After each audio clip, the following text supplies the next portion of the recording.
Salam sejahtera saudaraku yang diberkati oleh Tuhan Yesus Kristus. Kita bersyukur oleh karena berkat Tuhan senantiasa memelihara dan menjaga kehidupan kita. Hingga kita tiba pada pelajaran sekolah sahabat kita, pelajaran yang ke-13 dengan judul Kebangkitan Musa. Untuk sahabat petang 18 Desember 2021, kita akan mengawali pelajaran sekolah sahabat kita ini dengan berdoa. Bapa di surga, terima kasih untuk berkat Tuhan hari demi hari, sahabat demi sahabat. Kemurahan Tuhan menjadi bagian kami. Kami tiba kepada pelajaran sekolah sahabat pada pelajaran yang ke-13. Dan kami rindu untuk belajar firman-Mu. Urapi kami dengan Roh Kudus-Mu, tuntun dan terangi kami Bapa, sehingga kami memperoleh berkat melalui pelajaran ini. Dalam nama Yesus Kristus kami berdoa dan mengucap syukur. Amin.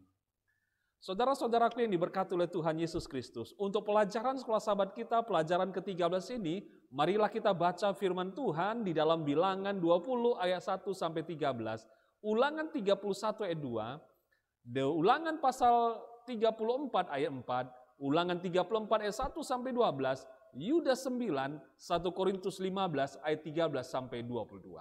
Ayat hafalan kita pada pelajaran ini tertulis dalam Yudas 9. Tetapi penghulu malaikat Mikael ketika dalam suatu perselisihan bertengkar dengan iblis mengenai mayat Musa, tidak berani menghakimi iblis itu dengan kata-kata hujat, tetapi berkata, kiranya Tuhan menghardi engkau.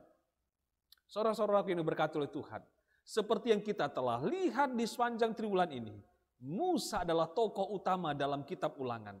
Kehidupannya, karakternya, pekabarannya meliputi seluruh kitab ini.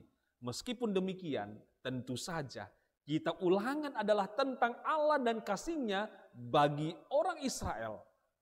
Allah sering menggunakan Musa untuk menyatakan kasih itu dan untuk berbicara pada umatnya Israel. Saudara-saudaraku ini diberkati oleh Tuhan. Sekarang ketika kita tiba pada akhir triwulan ini, akhir dari pelajaran kita dari kitab Ulangan, kita juga tiba pada akhir dari kehidupan Musa, setidaknya hidupnya yang dicatat di sini.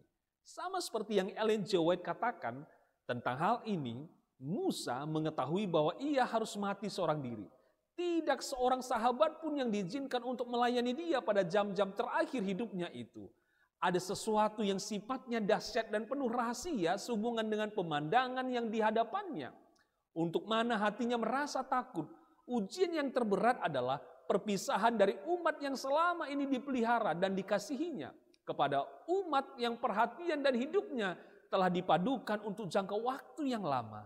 Tetapi ia telah belajar, berharap kepada Allah, dan dengan iman yang tidak pernah ragu-ragu, ia menyerahkan dirinya dan umatnya kepada rahmat dan kasih-Nya. Tertulis dalam Alfa Omega Jilid 2 halaman 72.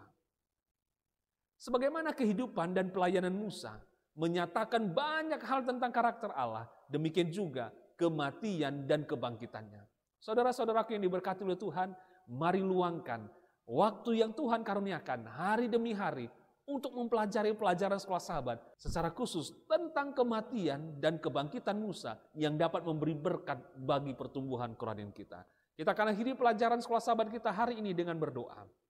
Bapa di surga, terima kasih untuk pelajaran yang berharga dari kehidupan dan pengalaman Musa. Kiranya ini menjadi berkat bagi kami. Berkati kami Bapa di dalam hari-hari bekerja kami. Tangan Tuhan yang penuh kasih memegang kami, memelihara, dan memberkati kami dalam pelayanan kami, di dalam pekerjaan dan di dalam rumah tangga kami.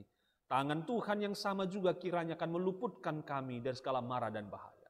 Terpujilah Tuhan, di dalam nama Yesus kami berdoa dan mengucap syukur. Amin. Saudara-saudaraku yang diberkati oleh Tuhan, sampai berjumpa esok hari dalam pelajaran sekolah sahabat kita, dan biarlah kita mendapatkan berkat dan kemurahan Tuhan.